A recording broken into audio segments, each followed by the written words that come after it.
Hi, my name is Jennifer Daddysman. I'm an instructor in the biostatistics department, and I teach an undergraduate introductory biostats course.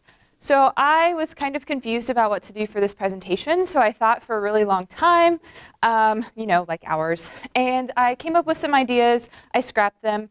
I sought help. Didn't help much. I mean, it did, but not like I wanted. But I'm still in the middle of my class, working on my class. It doesn't go till this summer, so how could I possibly offer anything of value?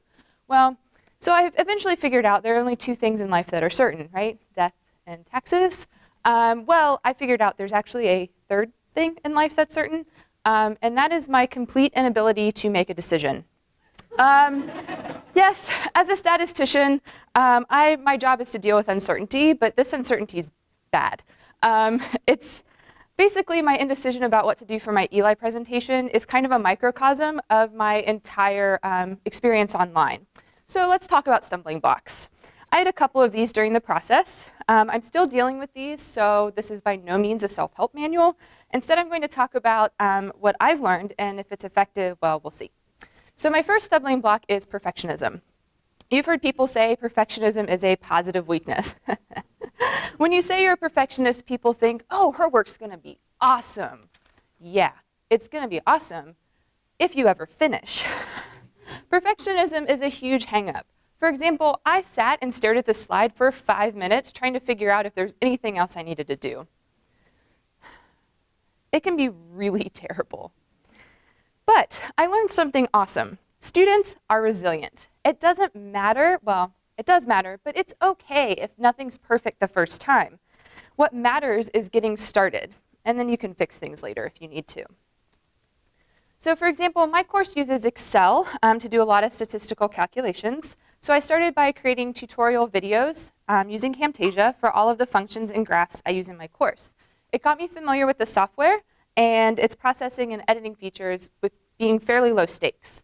I posted all of these to YouTube using my g.uky.edu account, and I made the links available to my students. I really enjoyed the process once I started it. These videos, though, are pretty amateur. They get the job done, though, and at this stage, that's what counts. Speaking of stages, I'm pretty early on in developing my online course material. I don't teach till summer, too. But much of what I'm presenting online is going to be similar as my face-to-face class. So I've done a lot of mapping and planning. But then I ran into another problem, time. 525,600 minutes in a year seems like a lot, but it's really not once you map it out. So I learned to set small goals while taking time into account. This sounds easy, but we're all pretty bad about estimating how long something will take, right?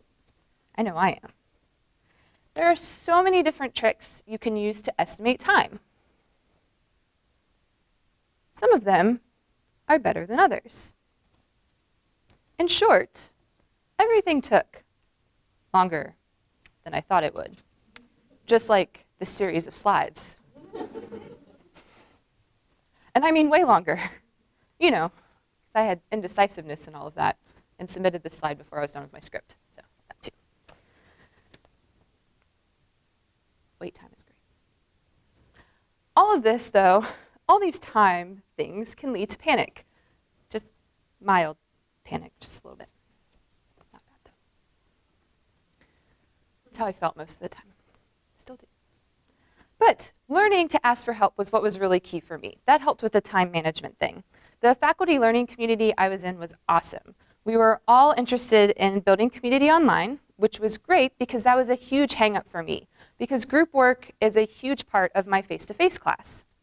So it was really awesome to be able to get feedback from others and see what worked in other disciplines and what didn't, and to incorporate that into my own. Sharing ideas was really helpful too. We even produced a Canvas shell to help each other and to help others out, which was presented last night. So from this experience, I have two takeaways. First of all, it doesn't have to be perfect the first time. Pick something, go with it. If it works, great. If it doesn't, that's okay. It's a process. Camtasia was awesome, but Canvas actually didn't do a lot of things I wanted it to. Second, don't reinvent the wheel. Save yourself some time and get help from others. I borrowed some ideas from my class, and the entire course doesn't have to be new. It just has to be engaging.